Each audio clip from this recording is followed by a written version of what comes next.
passionlife.com. Si hier on a parlé de la règle de 3, aujourd'hui on va parler des schémas. Dans le fond, si vous voulez, la règle de 3, c'est vous dire vous vivez une situation et au bout de 3 fois, si vous une situation désagréable évidemment, eh ben, c'est qu'il faut travailler dessus. Mais pour une personne qui ne connaît pas forcément la règle de 3 et qui ne sait pas qu'à partir de 3 fois, il faut travailler dessus, eh ben, elle va continuer à vivre cette situation encore et encore et encore. Et là, on appelle ça un schéma. C'est-à-dire que c'est un mécanisme d'un comportement, de quelque chose qu'on vit qui est bien ancré. Et quand c'est bien ancré sur 10, 15, 20, 30 ans, eh ben, on appelle ça un schéma. Et vous vous rappelez, c'est ce que je vous disais hier, c'est que finalement, une situation qu'on va vivre, c'est comme si une situation désagréable, c'est comme si la vie était là et qu'elle vous disait toi tu fais quelque chose là parce que là ça va pas du tout. Imaginez lorsque vous vivez ça sur une dizaine ou une vingtaine d'années, à chaque fois l'intensité va augmenter, c'est ça le truc. Donc ça peut prendre des proportions assez horribles en fait sur le long terme. Mais pour illustrer en fait cet exemple, je vais vous raconter, je vais vous donner une histoire en fait. Essayez d'imaginer que, par exemple, il y a une petite fille qui grandit dans un environnement où, en fait, son père trompe tout le temps sa maman. Voilà.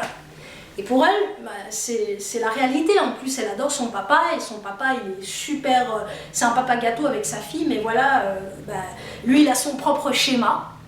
Et il ne peut pas s'empêcher de tromper sa femme, même qu'il aime sa femme, même qu'il aime sa famille. Bref, cette jeune fille, cette petite fille va grandir, elle va devenir elle-même une femme et il faut se rappeler que la maman reste et qu'elle dit rien, qu'elle accepte cette situation. Et donc cette petite fille, elle va devenir une jeune femme et elle aussi, quand elle va commencer à sortir des garçons, vous n'allez pas croire, mais elle aussi, elle va rencontrer des garçons qui vont la tromper en fait. Et là, si elle ne connaît pas la règle des 3, et qu'elle ne sait pas qu'au bout de 3 fois, il y a quelque chose à nettoyer dans sa maison à elle, elle va vraiment se poser la question, elle va continuer, et là, au bout d'un certain temps, ça sera un schéma, ça sera bien ancré dans son comportement et dans les expériences qu'elle vit. Probablement que cette jeune fille, elle va rencontrer un monsieur, et que ce monsieur, ils vont tomber follement amoureux, mais lui aussi, il a un schéma, comme son papa, où il ne peut pas s'empêcher de tromper sa femme, même qu'il l'adore, même qu'il est fou amoureux d'elle. Et donc elle va rester pendant 10, 20, 30, vous imaginez? Donc ça c'est vraiment un excellent exemple pour illustrer l'importance de travailler sur soi et le plus rapidement possible. Pourquoi?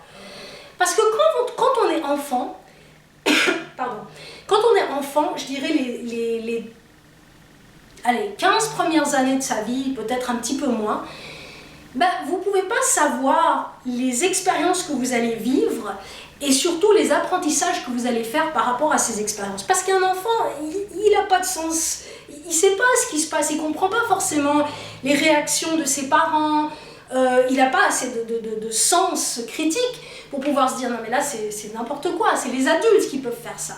Et donc, très certainement que tous autant qu'on est, on vit des expériences et on fait des apprentissages de ça. Alors il y a des apprentissages qui peuvent être très puissants, très aidants, mais il y a aussi des apprentissages qui sont limitants.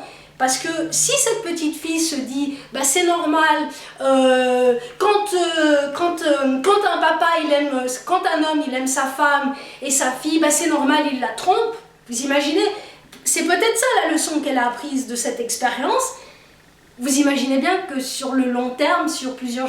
c'est pas vraiment une leçon très puissante. Elle va probablement être malheureuse si elle le vit, si par exemple elle n'a pas le même caractère que sa maman. Donc ça sont des éléments qui vous prouvent à quel point le plus tôt vous commencez à faire le nettoyage dans votre maison, mieux c'est. Parce que c'est exactement ce genre de choses que vous pouvez dont vous pouvez vous débarrasser. Parce qu'un schéma, le truc, c'est que c'est tellement profondément ancré, surtout s'il y a beaucoup de temps qui passe, que quand vous commencez à faire le nettoyage de ce genre de choses, je peux vous dire, il y en a des trucs qui sortent. Donc le plus tôt vous commencez, mieux c'est. Voilà, donc j'espère que cette vidéo vous a aidé. D'ici demain, je peux vous dire qu'une seule chose, peace, love and light. Bye bye.